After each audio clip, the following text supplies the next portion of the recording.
KineMaster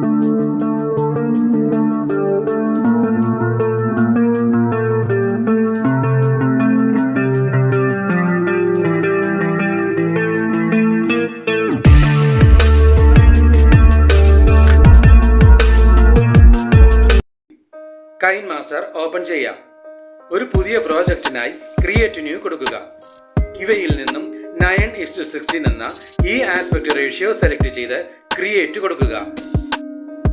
നിങ്ങളുടെ image ഫോൾഡറിൽ നിന്നും വീഡിയോയിലേക്ക് വരേണ്ട ആദ്യത്തെ ഇമേജ് ഓപ്പൺ ചെയ്യുക.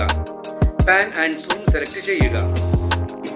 സ്ക്രീനിൽ നിന്നും ഇമേജിൽ ക്ലിക്ക് ചെയ്ത് ഈ രീതിയിൽ സ്ക്രീനിന്റെ ലെഫ്റ്റ് എഡ്ജ് ചേർത്ത് വെക്കുക. എൻ പൊസിഷൻ ഇവിടെ ക്ലിക്ക് ചെയ്യുക. സ്ക്രീനിൽ നിന്നും ഇമേജിൽ ക്ലിക്ക് ചെയ്ത് ഈ രീതിയിൽ സ്ക്രീനിന്റെ റൈറ്റ് എഡ്ജ് ചേർത്ത് വെക്കുക. രണ്ടാമതായി വരേണ്ട ഇമേജ് ഓപ്പൺ ചെയ്യുക. പാൻ ആൻഡ് സൂം സെലക്ട് ചെയ്യുക. സ്ക്രീനിൽ നിന്നും ഇമേജിൽ ക്ലിക്ക് ചെയ്ത് ഈ രീതിയിൽ സ്ക്രീനിന്റെ റൈറ്റ് എഡ്ജ് ചേർത്ത് വെക്കുക. എൻ പൊസിഷൻ ഇവിടെ ക്ലിക്ക് ചെയ്ത് ഈ രീതിയിൽ ഇമേജ് സ്ക്രീനിന്റെ ലെഫ്റ്റ് എഡ്ജ് ചേർത്ത് വെക്കുക. വീഡിയോ ഒന്ന് പ്ലേ ചെയ്ത് നോക്കാം. ആദ്യത്തെ ഇമേജ് ലെഫ്റ്റ് സൈഡിൽ നിന്നും റൈറ്റ് സൈഡിലേക്കും അടുത്ത ഇമേജ് റൈറ്റ് സൈഡിൽ നിന്നും ലെഫ്റ്റ് സൈഡിലേക്ക് മൂവ് ചെയ്യുന്ന രീതിയിലാണ് ആനിമേഷൻ സെറ്റ് ചെയ്തിട്ടുള്ളത്. നിങ്ങൾക്ക് വേണ്ട എല്ലാ ഇമേജുകളും ഒന്നൊന്നായി ഓപ്പൺ ചെയ്ത് ഈ രീതിയിൽ ആനിമേഷൻ മൂവ്മെന്റ് സെറ്റ് ചെയ്ത് വെക്കുക.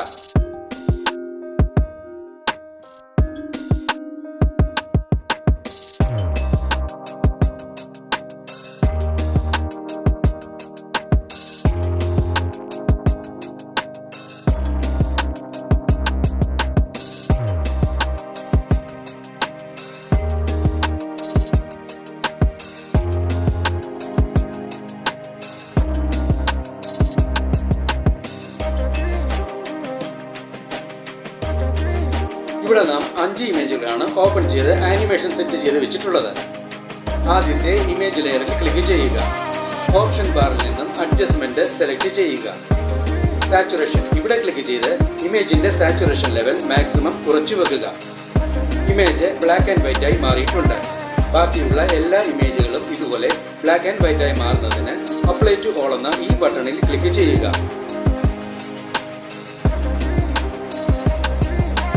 എല്ലാ ഇമേജുകളും ബ്ലാക്ക് ആൻഡ് വൈറ്റ് ആയി മാറിയിട്ടുണ്ട്. നിങ്ങൾക്ക് ലഭ്യമായിട്ടുള്ള blue and green combined screen image open ചെയ്യുക. ഇതിനായി ഡിസ്ക്രിപ്ഷൻ ബോക്സ് കാണുക. ഓപ്ഷൻ ബാറിൽ നിന്നും സ്പ്ലിറ്റ് സ്ക്രീൻ സെലക്ട് ചെയ്യുക. റെക്ടാംഗിൾ കൊടുക്കുക. ഓപ്ഷൻ ബാറിൽ നിന്നും ക്രോമ കീ സെലക്ട് ചെയ്യുക. ഇവിടെ ക്ലിക്ക് ചെയ്ത് ക്രോമ ഫങ്ഷൻസ് എനേബിൾ ചെയ്യുക. കീ കളർ ഇവിടെ ബ്ലൂ കളർ തന്നെയാണ് സെലക്ട് ആയി കിടക്കുന്നത്. അതുകൊണ്ട് തന്നെ ടെംപ്ലേറ്റിൽ നിന്നുമുള്ള ബ്ലൂ കളർ നമുക്ക് വേണ്ട രീതിയിൽ പൂർണ്ണമായും ഇല്ലാതെയായിട്ടുണ്ട്. ഈ ടെംപ്ലേറ്റ് ലെയറിന്റെ ഡ്യൂറേഷന് തുല്യമായി തന്നെ മുകളിലത്തെ ഇമേജ് ലെയറിന്റെ ഡ്യൂറേഷനും സെറ്റ് ചെയ്ത് വെക്കുക. ടെംപ്ലേറ്റ് ലെയറിൽ ക്ലിക്ക് ചെയ്യുക. ഈ 3 ഡോട്ട്സ് ബട്ടണിൽ ക്ലിക്ക് ചെയ്ത് ഡ്യൂപ്ലിക്കേറ്റ് കൊടുക്കുക. ഈ ഡ്യൂപ്ലിക്കേറ്റ് ലെയർ രണ്ടാമത്തെ ഇമേജ് ലെയറിന്റെ താഴെയായി കൊണ്ടുവന്ന് വെക്കുക. ഈ ടെംപ്ലേറ്റ് ലെയറിന്റെയും ഇമേജ് ലെയറിന്റെയും ഡ്യൂറേഷൻ തുല്യമായി തന്നെ വെക്കുക. ഈ രീതിയിൽ ഓരോ ടെംപ്ലേറ്റ് ലെയറിന്റെയും ഡ്യൂപ്ലിക്കേറ്റുകൾ എടുത്ത് ഇമേജ് ലെയറിന്റെ താഴെയായി കൊണ്ടുവന്ന് 2 ലെയറുകളുടെയും ഡ്യൂറേഷൻ തുല്യമായി വരുന്ന രീതിയിൽ സെറ്റ് ചെയ്ത് വെക്കുക.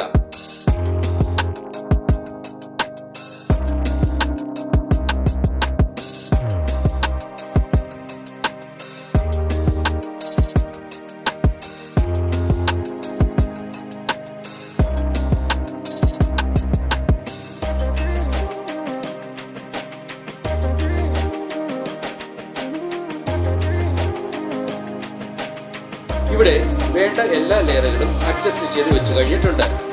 ആദ്യത്തെ ട്രാൻസിഷൻ പോയിന്റിൽ ക്ലിക്ക് ചെയ്യുക. ഈ പോയിന്റ് ബുക്ക് മാർക്ക് ചെയ്യുന്നതിന് കർസറിന് മുകളിൽ ചെറുതായി ലോങ് പ്രസ് ചെയ്യുക. ഈ രീതിയിൽ ബാക്കിയുള്ള എല്ലാ പോയിന്റുകളും ബുക്ക് മാർക്ക് ചെയ്ത് വെക്കുക. ഇവിടെ എല്ലാ പോയിന്റുകളും ബുക്ക് മാർക്ക് ചെയ്ത് വെച്ചിട്ടുണ്ട്. ഈ പ്രോജക്റ്റ് എക്സ്പോർട്ട് ചെയ്യുന്നതിനായി ഇവിടെ ക്ലിക്ക് ചെയ്യുക. സേവ് ആസ് വീഡിയോ കൊടുക്കുക. എക്സ്പോർട്ടിംഗ് കഴിഞ്ഞിട്ടുണ്ട്. ഈ വിൻഡോ ക്ലോസ് ചെയ്ത് പ്രോജക്റ്റിലേക്ക് തിരികെ എത്താം. ടൈം ലൈനിലുള്ള എല്ലാ ലെയറുകളും ഒന്നൊന്നായി ഡിലീറ്റ് ചെയ്ത് കളയുക. ഇമേജ് ആക്സസിൽ നിന്നും ബ്ലാക്ക് കളർ സെലക്ട് ചെയ്യുക. ടൈം ലൈനിൽ നിന്നും ഈ ലെയറിന്റെ ഡ്യൂറേഷൻ ഇതുപോലെ കുറച്ചു ദൂരം എക്സ്റ്റെൻഡ് ചെയ്ത് വെക്കുക. നിങ്ങളുടെ കൈൻമാസ്റ്റർ ഫോൾഡറിൽ നിന്നും ഇപ്പോൾ നാം എക്സ്പോർട്ട് ചെയ്ത ഫയൽ ഓപ്പൺ ചെയ്യുക. ഓപ്ഷൻ ബാറിൽ നിന്നും സ്പ്ലിറ്റ് സ്ക്രീൻ സെലക്ട് ചെയ്യുക. റെക്ടാംഗിൾ കൊടുക്കുക. ഓപ്ഷൻ ബാറിൽ നിന്നും ക്രോമ കീ സെലക്ട് ചെയ്യുക. ഇവിടെ ക്ലിക്ക് ചെയ്ത് ക്രോമ ഫങ്ഷൻസ് എനേബിൾ ചെയ്യുക. കീ കളർ ഇവിടെ ഗ്രീൻ കളർ തന്നെയാണ് സെലക്ട് ആയി കിടക്കുന്നത്. അതുകൊണ്ട് തന്നെ ടെംപ്ലേറ്റിൽ നിന്നുമുള്ള ഗ്രീൻ കളർ നമുക്ക് വേണ്ട രീതിയിൽ പൂർണ്ണമായും ഇല്ലാതെയായിട്ടുണ്ട്. നിങ്ങളുടെ ഇമേജ് ഫോൾഡറിൽ നിന്നും ആദ്യത്തെ ഇമേജ് ഓപ്പൺ ചെയ്യുക.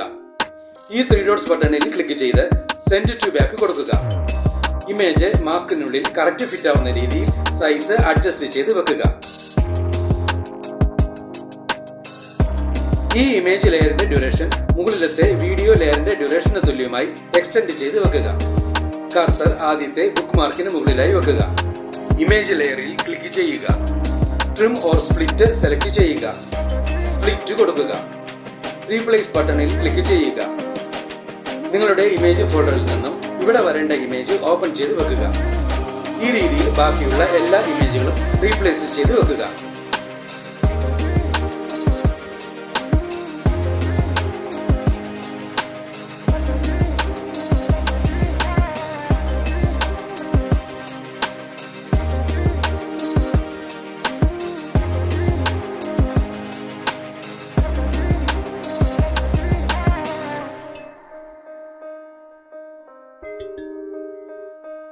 ഇവിടെ വേണ്ട എല്ലാ ഇമേജുകളും റീപ്ലേസ് ചെയ്ത് വെച്ച് കഴിഞ്ഞിട്ടുണ്ട്. നിങ്ങൾക്ക് ലഭ്യമായിട്ടുള്ള audio spectrum video template open ചെയ്യുക. ഇതിനായി ഡിസ്ക്രിപ്ഷൻ ബോക്സ് കാണുക. ഓപ്ഷൻ ബാറിൽ നിന്നും സ്പ്ലിറ്റ് സ്ക്രീൻ സെലക്ട് ചെയ്യുക. റെക്ടാംഗിൾ കൊടുക്കുക. ഓപ്ഷൻ ബാറിൽ നിന്നും ബ്ലെൻഡിംഗ് സെലക്ട് ചെയ്യുക. ഇവയിൽ നിന്നും ബ്ലെൻഡിംഗ് ഒപ്പാസിറ്റിയായി സ്ക്രീൻ സെലക്ട് ചെയ്യുക. ഈ ഓഡിയോ ഓപ്ഷനിൽ ക്ലിക്ക് ചെയ്ത് വീഡിയോയ്ക്ക് അനുയോജ്യമായ ഒരു ബാക്ക്ഗ്രൗണ്ട് മ്യൂസിക് സെലക്ട് ചെയ്യുക. ഇവിടെ നമുക്ക് ഈ മ്യൂസിക് സെലക്ട് ചെയ്യാം. ഈ പ്ലസ് സിംബലിൽ ക്ലിക്ക് ചെയ്ത് സെലക്ട് ചെയ്ത മ്യൂസിക് ടൈം ലൈനിലേക്ക് ആഡ് ചെയ്യുക. ടൈം ലൈനിലുള്ള എല്ലാ ലെയറുകളുടെയും ഡ്യൂറേഷൻ ഒരുപോലെ തന്നെ ആയിരിക്കുവാൻ ശ്രദ്ധിക്കുക. ടൈം ലൈനിന് മുന്നിലെത്തി വീഡിയോ പ്ലേ ചെയ്ത് നോക്കി ആവശ്യമെങ്കിൽ വേണ്ട മാറ്റങ്ങൾ വരുത്തുക. ഈ വീഡിയോ നിങ്ങൾക്ക് ഇഷ്ടപ്പെട്ടുവെങ്കിൽ ലൈക്ക് ചെയ്യുക, ഷെയർ ചെയ്യുക, കമന്റ് ചെയ്യുക. ഒപ്പം കൂടുതൽ വീഡിയോകൾക്കായി സബ്സ്ക്രൈബ് ചെയ്യുവാനും മറക്കരുതേ എന്ന് പ്രത്യേകം ഓർമ്മിപ്പിക്കുന്നു.